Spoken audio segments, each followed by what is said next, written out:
When we file articles of organization with the Secretary of State, they can now be signed by the organizer or by a member. Used to be, it was just the organizer. They now have it written so that an organizer or a member can sign those. We saw that on the Secretary of State website. Small, closely held companies, usually corporations, but LLCs, general partnerships, limited liability companies, all those, have a type of agreement that's often used to restrict transfer of interest in the company or entity, and that's called a buy-sell agreement. B-U-Y-S-E-L-L agreement. Agreement.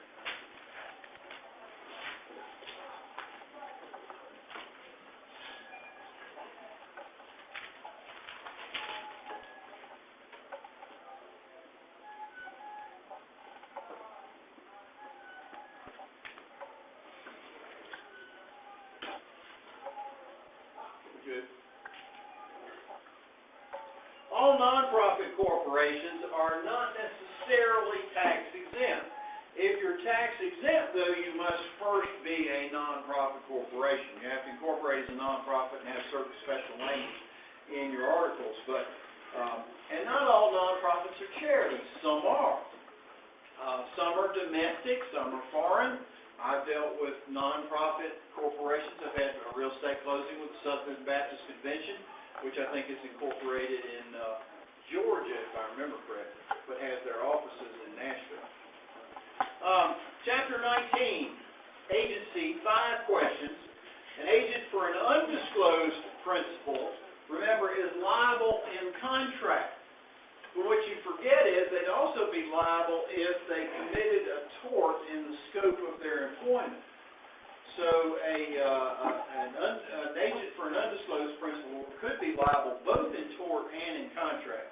The doctrine of respondeat superior states that a principal employer is vicariously liable for torts committed by its agent employee within the scope of employment. The general rule concerning liability for acts of independent contractors is, assuming again that the employer has little control over them or didn't participate in something they did or didn't tell them to do something that was wrong, the employer is not liable for torts committed by an independent contract, even if it is in performance of the contract between them.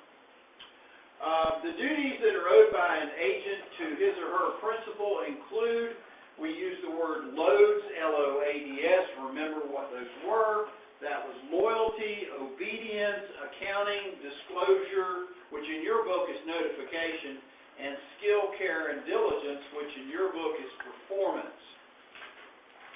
The duty of loyalty that a real estate broker owes to his or her principal includes duties not to secretly profit from a transaction involving the principal, to return any secret profit, to disclose to all parties to the transaction that he or she is a partner, shareholder, or relative of any party to the transaction.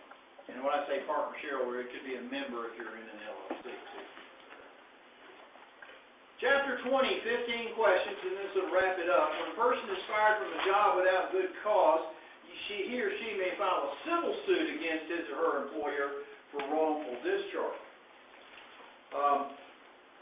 Suppose that a gentleman becomes an employee of a particular company and he wants to sue for wrongful discharge, and he's trying to work around the employment at will doctrine.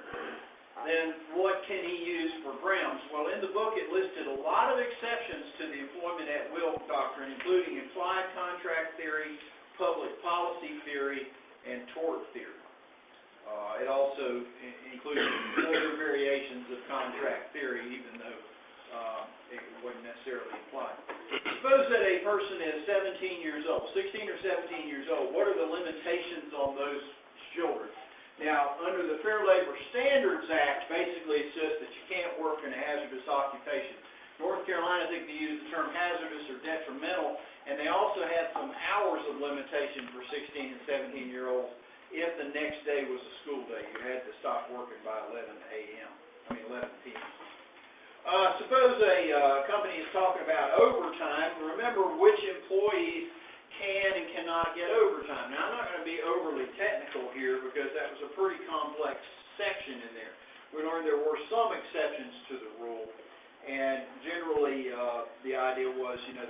exceptions to the exceptions and all that. So kind of look that over, and also remember that a young person who is under 16 cannot work more than 40 hours a week, so you can't work overtime.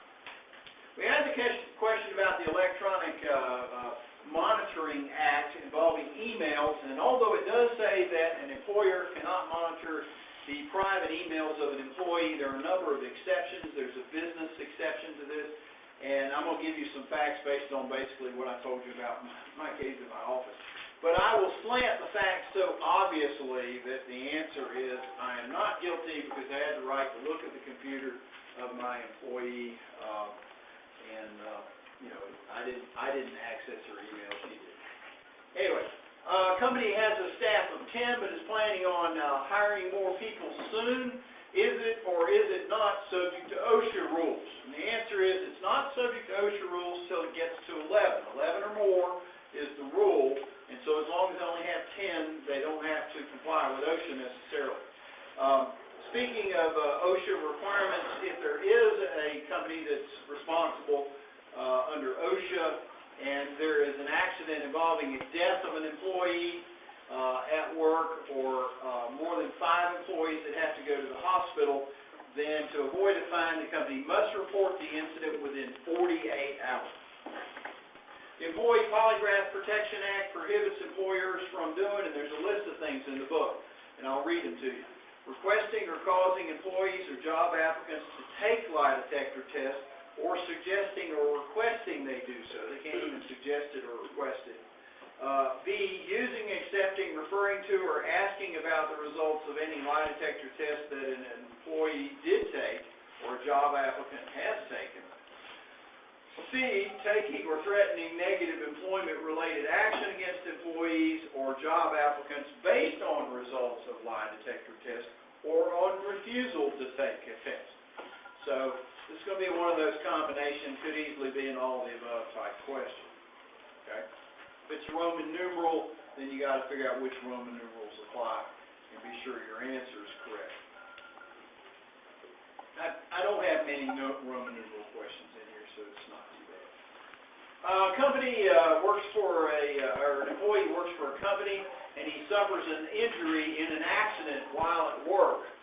He is covered under state workers' compensation laws as long as that injury occurred within the scope of his employment.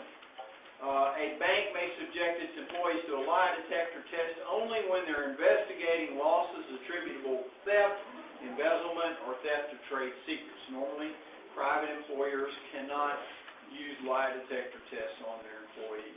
When an employee loses his or her job through no fault of the employee, he or she is eligible for unemployment compensation. The company tests its workers for AIDS. It may not discharge employees who have AIDS. It may not discriminate against job applicants or employees because they have AIDS. And it may not inform its other employees that they have AIDS. But they are allowed to test for AIDS. I don't know what the point would be, but you are allowed to test for it. Company is a guy who works for a company, and he's fired in retaliation for reporting the company to some federal agency, and he may sue, for wrongful discharge. Is he protected by the Whistleblower Protection Act of 1989? Remember, I told you they've taken that out of the book, but I told you about it in class, and the answer is no, because that only protects federal employees. If he's an employee of a private company, he is not covered. Only federal employees are covered under the Whistleblower Protection Act of 1989. New area of concern in employment and privacy law is genetic testing. And last question asks for an act that was passed by Congress to ensure safe and helpful working conditions for most employees, and that is OSHA, the Occupational Health and Safety Act. You don't need to know what year